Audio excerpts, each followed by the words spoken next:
Es una alegría, como siempre, recibir en su programa a Fernando Navarro García. Hola, Fernando. Hola Raquel, un abrazo muy fuerte para ti y los oyentes de Radio Safanad.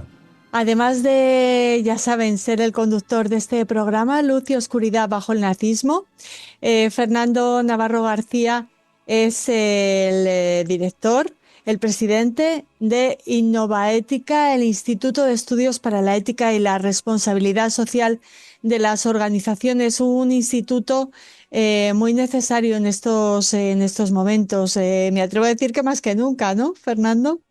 Pues sí, la verdad es que nunca está de más, la ética de las organizaciones nunca ha estado de más, porque ya vemos cuando estamos analizando este periodo de la historia, ¿no? que abordamos en el programa, que precisamente la falta de valores es lo que conduce al hombre a los momentos más siniestros de la historia, ¿no? Como fue el nazismo y los totalitarismos. Sí, es muy necesario.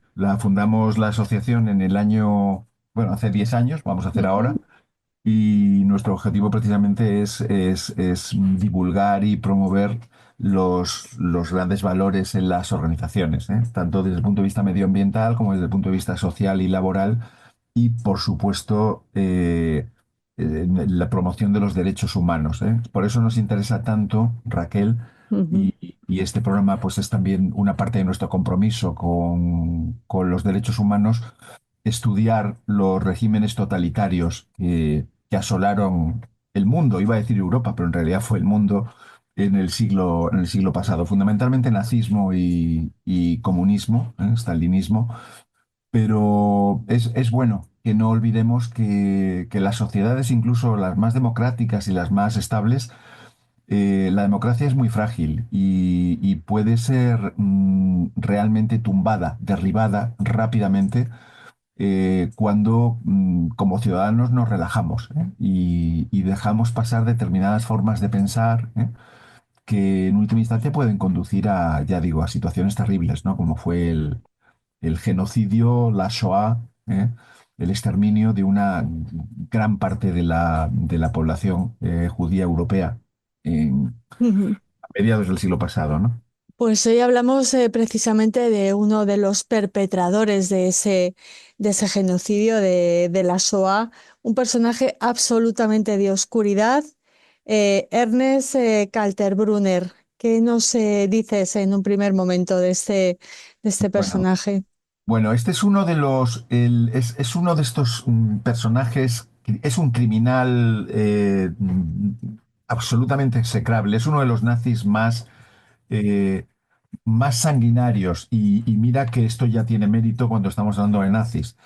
Eh, Era austríaco de nacimiento, él nace en 1903 cuando Austria todavía no es parte del Reich, no ha sido anexionada con el Anschluss y muere ejecutado, después de los procesos de Nuremberg en 1946. Bueno, hay que decir, vamos a empezar bien, con unas gotas de optimismo. Que a diferencia, Raquel, lo hemos visto en otros personajes de oscuridad de nuestro programa, que a diferencia de otros muchos nazis que se fueron de rositas y que se liberaron ya no de la pena de muerte, sino en muchos casos siquiera de cumplir 5 años de prisión. En el caso de Kaltenbrunner, él sí fue ejecutado, ¿eh? Fue ahorcado después de los procesos de Nuremberg, acusado de crímenes de guerra y de crímenes de lesa humanidad. Recordemos que en Nuremberg el crimen de genocidio todavía no existe, no está tipificado. La tipificación del genocidio vendrá poco tiempo después, con la Ujú. Convención para la Prevención del Genocidio, que ya es del año 46, del año Sí. 48, perdón, del año 48.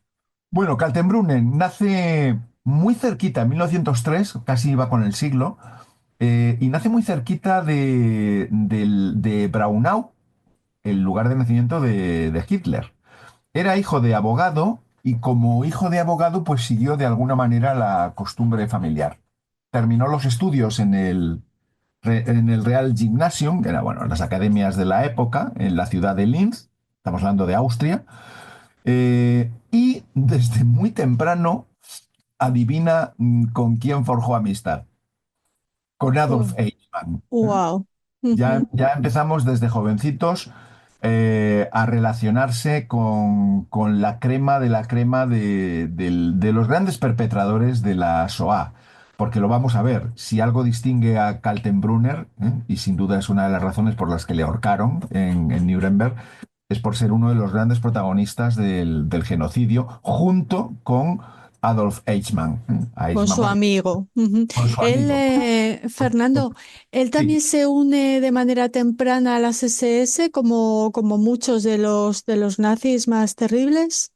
Sí, no tan temprano, porque su incorporación a las SS es en agosto del año 31, cuando el partido nazi ya llevaba realmente una década de lo que ellos llamaban lucha, el periodo de lucha inicial de los viejos luchadores. Por tanto, no se puede decir que Kaltenbrunner fuera uno de los viejos luchadores. Él se incorporó a las SS relativamente tarde, en el año 31, cuando ya se ve que el partido nazi eh, está despegando, está ganando elecciones, eh, está movilizando las calles. Claramente se ve que va a tomar el poder tarde o temprano.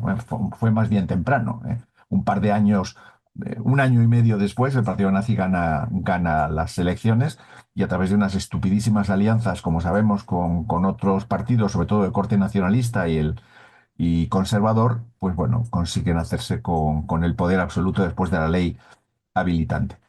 Un poquito antes de unirse a las SS, que fue el 31 de agosto del año 31, como decía, un poquito antes, en octubre del año 30, se había afiliado al Partido Nacional Socialista de Austria. Y esto es importante decirlo. Claro, es que en 1930, cuando él se une al Partido Nacional Socialista, al partido nazi, vamos, Austria y Alemania son países distintos. El Partido Nacional Socialista en Austria no es un partido muy bien visto. Es un partido que, sobre todo durante la época del canciller Dollfuss, se le hace la vida, se le complica mucho la vida. Les prohíben dar mítines, en ocasiones es ilegalizado, no se les facilita demasiado el movimiento callejero. Por tanto, sí se puede decir que es uno de los nazis más activos en lo que luego será parte del imperio, del tercer Reich, que es Austria, después del Anschluss. Allí trabaja con otro gran criminal del nazismo, Arthur Seyss-Inquart, al que también podemos dedicarle algún programa de luz y oscuridad, más adelante. Y vuelve a encontrarse con su viejo amigo de los años jóvenes, con Adolf Eichmann. Tras incorporarse a las SS, él sigue compaginando sus funciones, digamos, paramilitares en las SS, pero también con funciones más burocráticas y más legales. He olvidado decir que él estudia Derecho, venía de familia de abogados, si recuerdas, y sigue un poco los pasos de su padre. Estudia Derecho, llega a doctorarse en 1926 y por tanto esto le permite, una vez que ya asume un pequeño rango, lo que sería un rango oficial en las SS de Austria, se ocupa también de la asesoría legal de las SS. Trabajo no le faltaría, desde luego, para tratar de justificar asaltos a comercios de judíos, destrucción de lo que hoy en día llamamos mobiliario urbano, etcétera. Bueno, Absolutamente. Y siempre ejerció, o sea, compaginó sus cargos o su pertenencia a las SS con ese ejercicio de la abogacía.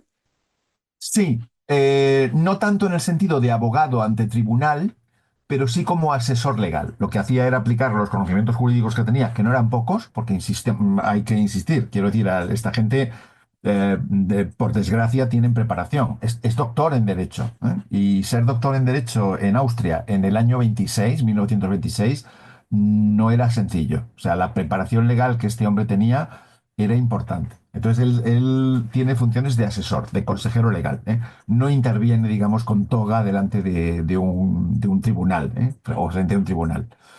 Eh, Estando ocupando cargos importantes bueno, es el jefe de las SS en Austria, o sea, es un cargo de altísima importancia en Austria en 1934. eh, Insisto, todavía no ha sido anexionada a Austria. Recordemos que el Anschluss en Austria es en 1938, la anexión. Él está, y por eso tiene un papel fundamental, y por eso cuenta con unas enormes simpatías por parte de Himmler, posteriormente también del propio Hitler, con quien tiene conversaciones directas.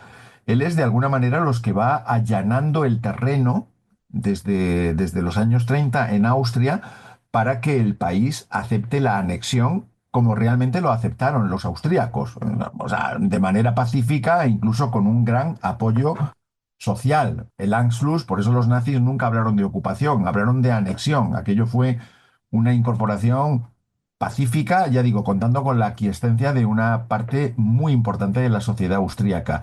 Y ese mérito, lo digo con todas las comillas, aunque en la radio no se noten estas cosas, ese mérito hay que atribuírselo a Kaltenbrunner y a otros como él, ¿eh? Pero fundamentalmente él como jefe de las SS en Austria. Es en esa época donde está el canciller Dollfuss como jefe de gobierno en Austria, que es encarcelado por el gobierno de Dollfuss. ¿Eh? Ya digo, Dollfuss no facilitaba la vida de los movimientos extremistas como era el partido nazi, el Partido Nacional Socialista Austríaco. Pero estuvo muy poquito tiempo en prisión, como Ujú. vemos que le pasó a muchos nazis en estas primeras etapas de toma de poder, y volvió de nuevo a la calle al mando de las SS austríacas. De hecho, llegan a Dollfuss, como sabemos, lo asesinan, al canciller Dollfuss se le asesina, y llegan a involucrarle de alguna manera en la conjura para el asesinato de Dollfuss. No se consigue acreditar la acusación de asesinato. Está un tiempo encerrado bajo esta acusación de asesinato, pero al no poderse acreditar su participación directa en el asesinato de Dollfuss, lo sentencian exclusivamente a 6 meses de prisión por conspiración. O sea, sí que saben que ha tenido algún tipo de participación en el contubernio que se monta y que termina con el asesinato de Dollfuss, pero no consiguen acreditar el asesinato y consecuentemente por eso solo cumple 6 meses de prisión. ¿Cómo era Kaltenbrunner? Bueno, basta mirar, si alguien se anima, a ver una fotografía o la que aparece en la carátula de nuestro programa de radio. Era un hombre muy alto y corpulento, 1,96 de estatura, que en los años 30 era una estatura enorme, hoy sigue siéndolo en la actualidad, pero en aquella época era exagerada. Y quizás su rasgo más característico, y lo que se ve en prácticamente todas las fotografías, porque además a él le gustaba lucirlo, eran unas grandes cicatrices en la cara. Esto era una señal muy clásica de los Mm. hombres, de los jóvenes estudiantes, era muy habitual entre estudiantes universitarios, porque eran las señales de haber tenido un duelo, Duelos, ¿no? Ujú. la señal del duelo.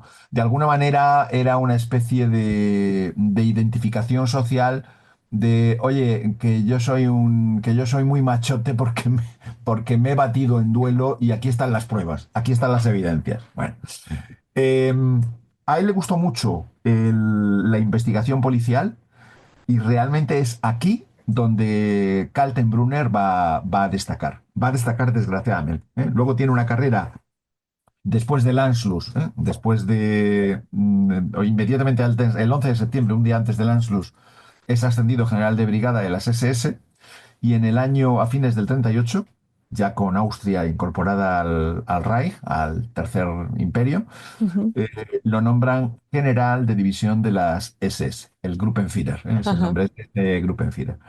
Bueno, ¿qué hace? Él sigue en Austria, ¿eh? Ya Austria como un Gauss, como un distrito, más del Imperio Alemán. Lo nombran, ya empieza a tener puestos de enorme importancia. De momento centrado en Viena. Luego veremos que va ampliando las redes y cubre lo que sería todo el territorio del Reich. Pero aquí lo Sí. nombran en Viena jefe de policía y de las SS en Viena. Wow. Eh, Ujú. sí, ya tiene un poder enorme, Sí, especialmente además por el antisemitismo austríaco. Es claro. donde una. Fernando, nos has hablado de esa amistad con Eichmann, pero ¿cómo lo consideraban otros? ¿Le tenían en buena consideración otros mandatarios nazis? Sí, el principal, Himmler. Lo Ujú. veíamos antes. De hecho, Himmler, su número 2, que es Heydrich, eh, el carnicero, bueno, pues cuando a Heydrich lo asesinan en junio de 1942, en una emboscada que le organiza la resistencia checa en Praga, la Operación Antropoide es el nombre que tiene este atentado exitoso.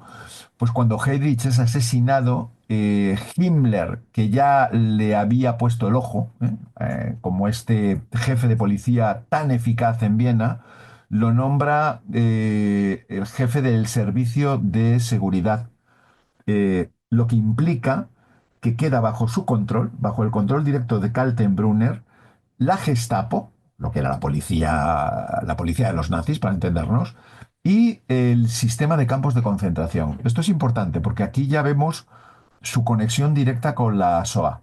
Guau, es estremecedor que Sí, concentre tanto poder, ¿no? exacto, Es exacto. escalofriantes los cargos que tiene Fernando. ¿Cómo podrías, no sé si resumir, pero contarnos el papel eh, que, que tuvo este personaje en la SOA? Bueno, él estaba obsesionado por mejorar la productividad criminal de la industria de la muerte nazi, o sea, de los campos de exterminio. Y entonces, una de las labores suyas precisamente es mejorar los distintos medios de exterminio, fundamentalmente las cámaras de gas. En este papel, Kaltenbrunner tiene un papel fundamental. Era un hombre de carácter muy excitable, falso, autoindulgente, era alcohólico, fumador empedernido. En ese aspecto, en lo que concierne al alcoholismo y al hábito de fumar, pues estaba en las antípodas de Hitler, que como sabemos no bebía alcohol y no fumaba. Quizás si hubiera bebido un poco y hubiera fumado algo más, otro gallo cantaría. Ujú. Eh, Pero bueno, efectivamente está muy centrado en mejorar métodos de exterminio. Kaltenbrunner es un personaje terrible, terrible, lo mires por donde lo mires, porque estamos viendo su papel con los campos de exterminio, pero por ejemplo es también responsable de los asesinatos indiscriminados de paracaidistas y prisioneros de guerra aliados, fundamentalmente americanos, en el frente europeo. Porque las burradas que se hacían en el frente oriental, en Rusia, ya las sabemos, principalmente por las Waffen-SS. Pero en Europa, la Wehrmacht fundamentalmente trató de mantener un cierto respeto a las reglas de la guerra, a las convenciones de Ginebra que estaban entonces vigentes, ¿no? Eh, Kaltenbrunner no. Y una de las razones por las que se le juzga en Nuremberg también, uno de los innumerables delitos que le atribuyen, es precisamente el asesinato, los fusilamientos, vamos, de paracaidistas y prisioneros de guerra, que evidentemente es una violación de la Convención de Ginebra ujú. en cuanto al trato que se debe dar a los prisioneros de guerra, Sí. ¿no? Y Eh, es también el responsable de la ejecución directa de Dietrich Bonhoeffer, que es un personaje de luz que hemos visto en nuestro ujú. programa, lo hemos visto hace tiempo. Por ahí debe estar colgado Les el audio. ponemos el enlace a nuestros oyentes para que puedan recuperarlo. Exacto. Bonhoeffer, que es uno de los grandes filósofos de la ética, se estudia, los que estudiamos la ética aplicada a organizaciones, Bonhoeffer es una referencia, pero al mismo tiempo fue un gran opositor a Hitler. Lo asesinan por eso, lo asesinan al final de la guerra, precisamente por eso. Y la orden la da Kaltenbrunner. Nos acercamos al final de la guerra, entonces, ¿cómo actúa Bueno, Kaltenbrunner? Si leemos tu claro. diccionario, bueno, pues es un comportamiento no sorprendente, ¿no? Para un No, cobarde como él. Ujú, claro, pues mira, hace lo que hicieron muchos, y empezando por su jefe Himmler. Primero, después del atentado del 20 de julio del 44 contra Hitler, la Operación Valkyria, aumenta enormemente su poder, puede acceder directamente a Hitler y es el que se ocupa de las investigaciones muy eficaces y las detenciones de los implicados de la Operación Valkyria. Es por tanto el responsable del asesinato de muchísimos conjurados. Por eso, el 9 de diciembre del 44 le entregan la Cruz de Caballero, que era bueno, nos otorgaron muchas, bueno, 7.300 algo más, a lo largo de los 12 años del Tercer Reich. Pero, ¿qué hace al final de la guerra? Bueno, cuando ya es evidente, hacia finales de 1944, los rusos ya han cruzado la frontera del antiguo imperio alemán y los americanos y los aliados ya están avanzando en territorio alemán. Estamos hablando de finales del año 44, faltan 5 meses para el final de la guerra. Él hace exactamente lo mismo que hace Himmler. Intenta, uno, desplazar a Himmler como mediador oficial con la Cruz Roja Internacional. De esto tendremos que hablar algún día en alguno de nuestros programas y entabla relaciones secretas con los aliados a través de Allen Dulles, que era el jefe de la oficina de los Estados Unidos para los servicios estratégicos en Europa. ¿Qué trata de hacer Kaltenbrunner? Que estaba también tratando de hacer Himmler en paralelo. Si te das cuenta, al final, cuando el barco se hunde, todos intentan negociar una paz por separado fundamentalmente con los norteamericanos. ¿Para qué? Un poco la idea que ellos tenían, Himmler y Kaltenbrunner, era firmar la paz con nosotros en Europa para que podamos desarrollar todo nuestro esfuerzo bélico en contra de los rusos, porque los rusos, como comunistas que son también un peligro para Europa. Este era un poco el discurso que se manejaba. Bueno, evidentemente los aliados no hicieron caso a esas tentativas, y la guerra continuó con el resultado que sabemos, ¿eh? Alemania se rindió el 8 de mayo. Bueno, él lo apresan los americanos, una patrulla norteamericana lo apresa en los últimos meses de guerra, lo juzgan en un tribunal militar en Nuremberg y lo encuentran culpable, como decía al principio del programa, de crímenes de guerra y de crímenes contra la humanidad. Lo ahorcan en la propia prisión de Nuremberg el 17 de octubre de 1946. Pero bueno, hasta ese momento, hasta el 16 de octubre de 1946, que este salvaje, este criminal, nos fue ejecutado, pues si revisas el currículum que tiene, no quiero decir vitae, porque de vida tiene poco, Ujú. pues es terrorífico, ¿eh? Todo lo que ha tenido en cuanto a Gestapo, policía militar, el asesinato de Dollfuss en Austria, eh, Su eh, responsabilidad en la SOA directa, la, ¿no? la responsabilidad directa en los campos de exterminio y en el Sí. perfeccionamiento de las cámaras de gas, bueno, Ujú. Pues gracias, Fernando, por acercarnos a este personaje que, que tantas muertes provocó y que no es tan conocido cuando hablamos de los verdugos en la SOA, ¿no? De los perpetradores directos de la solución final.